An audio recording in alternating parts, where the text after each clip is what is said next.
Ring రోడ్లో వేగంగా పోతున్న కారు డివైడర్ గుద్దుకొని కారులో ఉన్న శివ అతని స్నేహితులు మృతి చెందారు. మృతులు మద్యం మత్తులో ఉన్నట్టుగా తెలుస్తోంది.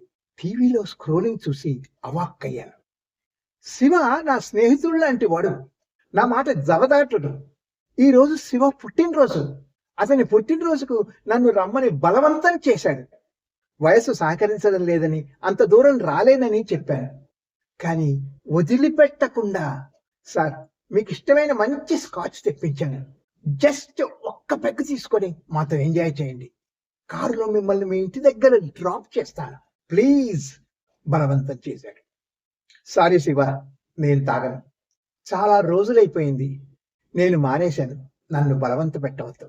అంతేకాదు నీకు కూడా చెప్తున్నాను, ఎంత మంచి స్కాచ్ అయినా ప్లీజ్ తాగొద్దు, తాగి బండి నడపవద్దు. పుట్టినరోజున పెళ్ళాం పిల్లలతో ఆనందంగా జీవించండి. Good luck. స్నేహితులను సార్, ఈ ఒక్కరోజే, రేపటి నుంచి మానేస్తాను, వస్తాను సార్ అంటూ చకచకా వెళ్ళిపోయాడు. ఆ రాత్రి పొద్దుపోయే వరకు బాగా ఎంజాయ్ చేశారు. ఆ స్కాచ్ చాలా స్మూత్ గా ఉందంటూ, తాగినట్లే లేదంటూ సీసాలు లేపేశారు. అర్ధరాత్రి ఇళ్లకు బయలుదేరారు. కానీ స్క్రోలింగ్ చూస్తుంటే కళ్ళల్లో నీళ్లు తిరుగుతున్నాయి. అప్పుడెప్పుడో ఫేస్బుక్ లో చదివిన ఒక సందేశం గుర్తొచ్చింది. మద్యం ఎంత స్మూత్ గా ఉన్నా డివైడర్ మాత్రం చాలా కఠినంగా ఉంటుంది.